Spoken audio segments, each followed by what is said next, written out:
दोस्तों, एप्लीकेशन बनवाने के पहले जो हमारे अंदर जोश रहता है, जो हम इतना ज़्यादा एक्साइटेड रहते हैं, वो एप्लीकेशन बनवाने के बाद ये सारी चीज़ें खत्म क्यों हो जाती हैं?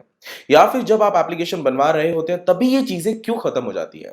हालाँकि ये चीज़ें सबके साथ नहीं होती हैं, पर मेरे क्लाइंट्स लगभग जिन जो मैंने एक्सपीरियंस लिया है या फिर और भी आप सबके साथ भी होता होगा, ये बहुत बड़ी प्रॉब्लम है कि आप बहुत ज़्यादा एक्साइटेड रहते हो, बहुत ज़्यादा मोटिवेटेड रहते हो और बहुत ज़्यादा मतलब एक अंदर से ना जोश भरा रहता है कि यस मैं अपना एप्लीकेशन स्टार्ट करने जा रहा हूँ। आपका प्लान रहता है कि आप इसके बाद ये करने वाले हो। आप उस प्लान के ऊपर डिपेंडेबल रहते हो, उसके अलावा कुछ सोच नहीं पाते हो। और वही चीज़ एप्लीकेशन बनवाने के बाद आपका बिल्कुल जोश ठंडा पड़ जाता है, चीज़ें खत्म हो जाती हैं। क्यों होता है ऐसा? सबके साथ नहीं होता है, लेकिन फिर भी एक अराउंड 40 टू 50% मेरे ऐसे क्लाइंट्स हैं जिनके साथ ये होता है। आपके साथ भी होता होगा या आप कभी एप्लीकेशन हालाँकि अगर आपने हमारे पास डेवलप नहीं कराया, किसी अदर कंपनी के पास भी अगर आपने डेवलप कराया या फिर आप कराने जा रहे हो, तो ये गलतियां ना करो, इसलिए मैंने ये वीडियो को रेडी किया है। अब दोस्तों मैं आपको इस वीडियो में 2 पॉइंट बताने वाला हूं कि ये यही एक्चुअली 2 रीजन होते हैं जिनकी वजह से ये प्रॉब्लम्स क्रिएट होती हैं। आपका जो प्लान है फेल होने के पीछे ये 2 ही कारण होते हैं, ठीक है? सबसे पहला कारण होता है कम्युनिकेशन गैप, ठीक है? और दूसरा कारण होता है प्री प्रमोशन। ये दोनों पॉइंट के ऊपर दोस्तों आज मैं अच्छे से बात करने वाला हूं। कम्युनिकेशन गैप सबसे पहले हम समझेंगे एक्चुअल में क्या होता है कम्युनिकेशन गैप और इसकी वजह से आपके फ्यूचर प्लानिंग में जो आपने एप्लीकेशन डेवलपमेंट करने के बाद जो सोचा है वो कैसे फेल हो जाता है इस कम्युनिकेशन गैप की वजह से, ये हम थोड़ा पहले समझते हैं।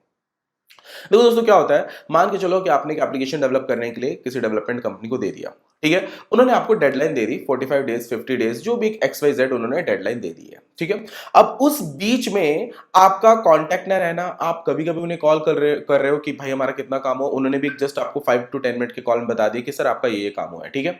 आपको भी नहीं पता है कि वो काम हुआ भी है कि नहीं हुआ है और आपने चेक भी नहीं किया, ठीक है? और आप भी अपना जो एक्साइटमेंट रहता है वो भूल गए क्योंकि आप फ्यूचर की प्लानिंग कर रहे हो कि वो 45 डेज के बाद आप क्या करने वाले हो। ये 45 डेज में क्या हो रहा है ये आप नहीं सोच रहे हो, 45 डेज के बाद क्या होगा ये आप सोचते हो। तो ये होता है कम्युनिकेशन गैप। यहां पे जो है आप ना उनसे पूछ रहे हो क्या काम हो रहा है, ना वो आपको सही से बता रहे हैं।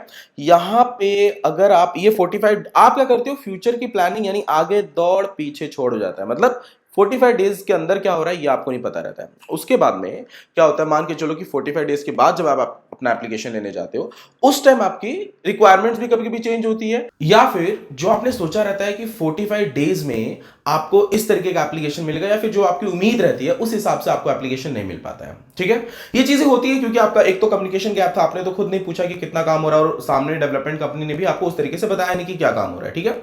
तो यहां पे सबसे बड़ा प्रॉब्लम ये हो गया और 45 मतलब कम्युनिकेशन गैप का हो गया प्रॉब्लम। आपको 45 डेज के बाद आप गए जब लेने तो आपका एक तो आपकी रिक्वायरमेंट भी वहां पे चेंज हो रही कि नहीं मुझे ये चीजें नहीं ये करनी, क्योंकि 45 डेज में आपने ये नहीं देखा ना कि 45 डेज में क्या हुआ, आपने तो जस्ट फ्यूचर की प्लानिंग की है। तो जो आपने फ्यूचर की प्लानिंग की है वो अब आप इसमें इंप्लीमेंट कराने आ गए। अभी आपका ये काम हुआ नहीं, आप इंप्लीमेंट कराने आ गए आपके और नए फंक्शंस और नए फीचर्स को, ठीक है?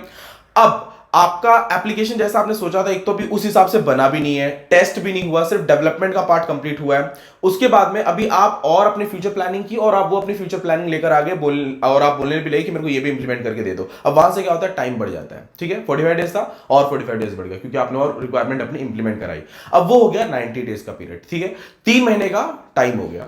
अब 3 महीने में आपने पहले जब आपको एप्लीकेशन बनवाना था तब आपने सोचा था कि मेरा ये एप्लीकेशन 45 डेज में कंप्लीट होगा, मैं लॉन्च करूंगा, आपके और भी बहुत सारे प्लानिंग थे, बट यहाँ पे 90 डेज हुआ। 90 डेज में कम्युनिकेशन गैप भी हुआ है, आपका एप्लीकेशन ढंग से आपको मिला नहीं है। अब आपकी धीरे धीरे वो जो मोटिवेशन थी वो धीरे धीरे कम हो रही है। 3 महीने का गैप बहुत ज्यादा होता है, जोश, आप हर टाइम मोटिवेटेड नहीं रह सकते हो, हर टाइम आपको मतलब ऐसा नहीं लगेगा कि ये आपका एप्लीकेशन सक्सेस होगा। ये चीजें यहाँ पे खत्म होने लगती है, ठीक है? अब देखो क्या होता है, समझो बात को, 45 डेज स्टार्टिंग के तो चलो ठीक है, उस टाइम तक जोशीले थे। अभी जो बाद के 45 डेज होते हैं ना, यहां पे जानते हो क्या प्रॉब्लम आती है? यहां पे प्रॉब्लम आती है, आपने जो दूसरा पॉइंट मैंने आपको बताया था प्री प्रमोशन, ये सबसे बड़ी गलती आप कर देते हो।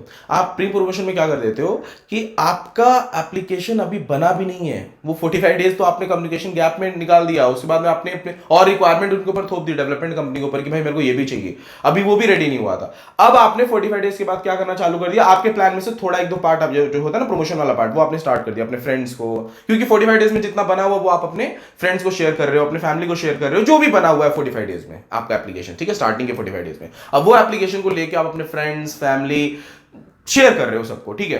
अब क्या होगा कि सब कमियां बताएंगे आपको। देखो, वो कमी बता रहे हैं वो अच्छी बात है, पर वहीं पे आप असल में डीमोटिवेट हो जाते हो। ठीक है, मोटिवेट नहीं रहोगे। वो 45 डेज जो आने वाला है ना, अगला 45 डेज, यहाँ पे फुल डीमोटिवेट हो जाओगे। वो खुद आपको डीमोटिवेट कर देंगे, ये बोल बोल कि तेरे एप्लीकेशन में ऐसा क्या है कि जो दूसरे के एप्लीकेशन में नहीं है, या फिर तेरे एप्लीकेशन का ऑल्टरनेटिव एप्लीकेशन बहुत सारे हैं मार्केट में, तेरे एप्लीकेशन में ऐसा क्या नया तू दे रहा है। अब वो सोच सोच के आप और रिक्वायरमेंट चेंज कराओगे। ठीक है, रिक्वायरमेंट चेंज कराओगे तो आपका और टाइम बढ़ेगा, टाइम बढ़ेगा तो आप और डिमोटिवेट हो जाओगे। यही चीजें चलती रहती हैं जिसकी वजह से आप अपने एप्लीकेशन को सही तरीके से लॉन्च नहीं कर पाते। ठीक है, इसलिए ये दो गलती दोस्तों कभी मत करना। एक तो कम्युनिकेशन गैप डेवलपमेंट कंपनी और आपके बीच में कभी मत रखना। डेली रिपोर्ट ले सकते हो, क्या काम हो रहा है क्या नहीं हो रहा है। दूसरा, आपका प्री प्रमोशन वाला जो ये पार्ट रहता है ना, इसको खत्म ही कर दो। मतलब कोई जरूरत नहीं है प्री प्रमोशन की। पहले आप खुद टेस्ट कर लो, खुद तो सेटिस्फाइड हो जाओ। एप्लीकेशन के बारे में शुरू में बस इतना बता के रखो कि आने वाला है, कब आएगा, पहले खुद सेटिस्फाइड हो जाओ, खुद टेस्ट कर लो, उसके बाद में लॉन्च करो मार्केट में, ज्यादा बेस्ट रहेगा। और बार बार रिक्वायरमेंट आपको चेंज नहीं करनी है। बार बार रिक्वायरमेंट चेंज करने से एप्लीकेशन की डेडलाइन बढ़ती है, कॉस्ट बढ़ता है, डीमोटिवेट हो जाओगे, प्लान पूरा का पूरा फेल हो जाएगा। ठीक है, इन सब चीजों पर अगर आप ध्यान दोगे तो आपका जो एप्लीकेशन आप आज सोच रहे हो, जितने जोश में आप आज हो, लॉन्च होने के बाद भी उतने ही जोश में रहोगे और उतने ही जोश के साथ अपने एप्लीकेशन को लॉन्च करोगे, पैसा ज्यादा कमाओगे। आई होप दोस्तों आपको मेरा ये वीडियो समझ में आया, और अगर आपके साथ भी ऐसा होता है या आपके फ्रेंड के साथ ऐसा होता है तो प्लीज उस फ्रेंड को इस वीडियो को शेयर जरूर कीजिएगा। अगर आप मेरे चैनल पे नए हैं तो चैनल को सब्सक्राइब कर लीजिएगा। वीडियो पसंद आया तो वीडियो को लाइक जरूर कीजिएगा। थैंक यू दोस्तों, मिलते हैं नेक्स्ट वीडियो में।